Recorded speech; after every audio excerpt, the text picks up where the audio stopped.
Programa Sociedade Solidária de volta, na edição de hoje falando sobre a preservação da memória urbana, o rico patrimônio histórico arquitetônico das nossas grandes cidades. Conversamos com o idealizador do projeto São Paulo Antiga, o jornalista Douglas Nascimento, compartilhando conosco hoje a sua experiência e um pouco da sua história de vida nesse assunto também. No bloco anterior, a gente falava sobre uma realidade triste observada em grandes cidades pelo país, que é muitas vezes a deterioração do nosso patrimônio, até a perda de edificações com um grande valor, um grande significado histórico. A partir da experiência do São Paulo Antiga, que o levou inclusive a fazer parte do Instituto Histórico e Geográfico de São Paulo, quais são as lições, os caminhos que o senhor enxerga para que a gente possa reverter esse quadro? Bom, antes de mais nada, tudo passa pela educação, Sim. né? Se não houver educação patrimonial no ensino básico mesmo, você não vai conseguir educar futuros preservadores, futuros arquitetos restauradores e futuros admiradores do patrimônio público.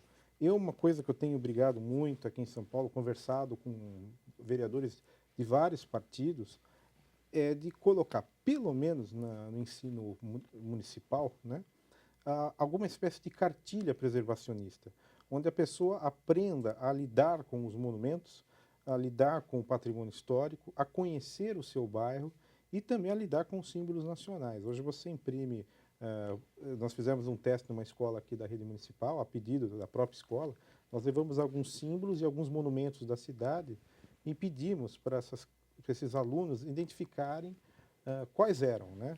E de 10 a média foi baixíssima, acho que foram dois monumentos que foram identificados, não identificaram nenhum dos símbolos que nós levamos. Isso mostra a realidade, é a necessidade, na verdade, de se haver uma educação patrimonial.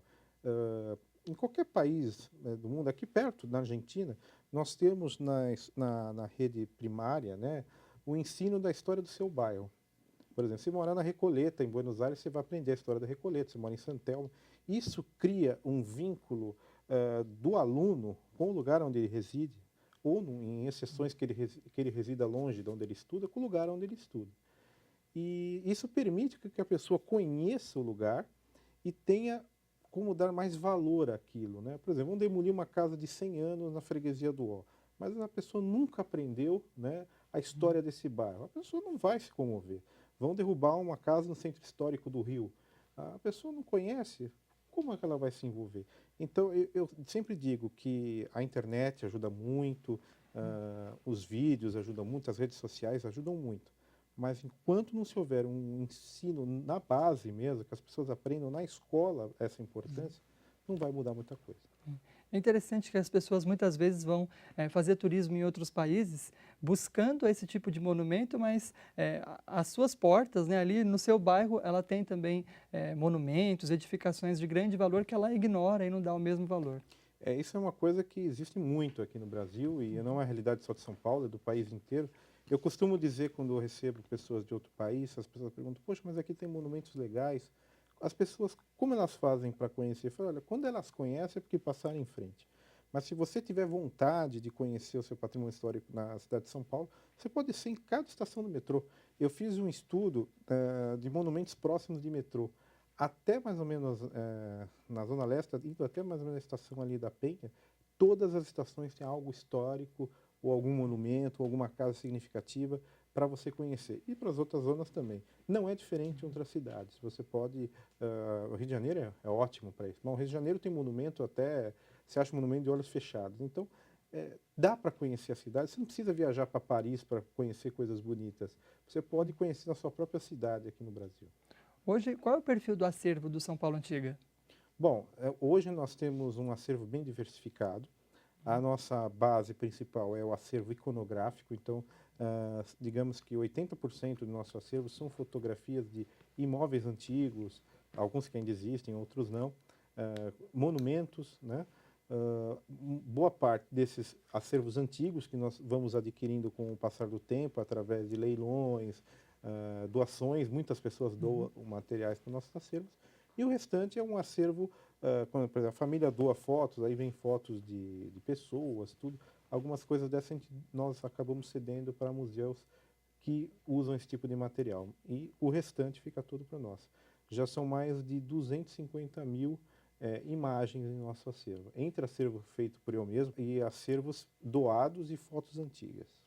No caso, quem está nos acompanhando gostaria de utilizar essas fotos, quais são os tipos de regras, de critérios para poder empregá-las? Bom, no site já está explicando direitinho. Uhum. Quem quiser usar, para fins acadêmicos, o uso é livre. Para fins comerciais, obviamente, a gente pede que as pessoas entrem em contato. E para fins políticos, nós não cedemos os arquivos para nenhuma espécie. Nosso objetivo é educar. Então, existem algumas teses na USP que estão usando o nosso acervo, fico muito feliz com isso. E é esse o nosso objetivo. Então, se você quiser usar o material que está à disposição, tanto nas mídias sociais do São Paulo Antiga, que muitas vezes não estão no site, como o material do site, para fins acadêmicos é livre o uso. Eu posso colaborar também se eu moro em São Paulo, alguma cidade do próprio estado, conheço alguma casa, algum monumento que acho muito bonito e desconhecido pelas pessoas. Eu posso também enviar? Deve, deve. A gente trabalha com muito material doado pelos nossos leitores. Eu recebi por e-mail um material da cidade de Tatuí. A pessoa mandou fotos de uma antiga tecelagem que há nas proximidades do centro da cidade e que está em um estado de abandono e pediu para que utilizasse essa foto. Eu agora levanto a pesquisa do lugar, às vezes até volto ao lugar para conferir realmente como estão, e aí a gente utiliza. Então muita gente manda, o cara que está num bairro distante, pessoas de outra cidade, como a própria Tatuí, e eu já recebi material até de outros estados, como por exemplo o Rio de Janeiro. Uma pessoa queria que eu levantasse a história do monumento rodoviário, que fica na Via Dutra, na Serra das Araras, e ela me mandou algumas imagens. E a gente acabou fazendo uma reportagem que inclusive está sendo utilizada pelo Ministério Público para obrigar a concessionária da rodovia a restaurar o lugar. Quem está acompanhando quer saber outras informações sobre iniciativas como essa, como pode fazer? Bom, você pode conhecer o nosso trabalho pelo site, que é o www.saopauloantiga.com.br, e também pelas nossas mídias sociais, Facebook, Instagram, Google+.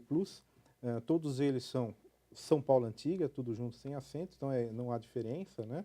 E também, se você quiser conhecer, nós temos versões em francês e também em inglês, pelo Old São Paulo, e também na versão em francês. É só você ir lá no topo do site e você vai para qualquer um deles. Douglas, agradecemos a sua presença hoje aqui em nome da Legião da Boa Vontade. Esse tema, a valorização, a defesa da cultura do nosso país é importantíssimo e é sempre presente aqui no programa Sociedade Solidária. Um dos valores que são muito caros na nossa programação é o valor do ecumenismo, o ecumenismo que também está na cultura, esse respeito à diversidade e à riqueza cultural que temos num país tão diverso como é o Brasil, por exemplo. A respeito desse tema, o ecumenismo cultural, nós ressaltamos para finalizar o programa de hoje uma reflexão do criador do programa Sociedade Solidária, o jornalista Paiva Neto, que em seu livro É Urgente Reeducar, afirma: não se pode perder uma vírgula que seja do conhecimento e da fraternidade que os povos, a duras penas, conquistaram. E fica o dever de casa para cada um de nós, fazer com que toda essa riqueza e esse conhecimento que encontra-se muitas vezes também na própria arquitetura das cidades em que vivemos, seja também preservada e valorizada devidamente. E o programa Sociedade Solidária fica por aqui. Nessa edição, conversamos com Douglas Nascimento, idealizador do projeto São Paulo Antiga, jornalista, fotógrafo, também membro titular do Instituto Histórico e Geográfico de São Paulo. E esse tema ele é riquíssimo, por isso nós voltaremos a falar sobre ele em futuras edições aqui do Sociedade Solidária. A você, o nosso agradecimento pela audiência e até o próximo programa.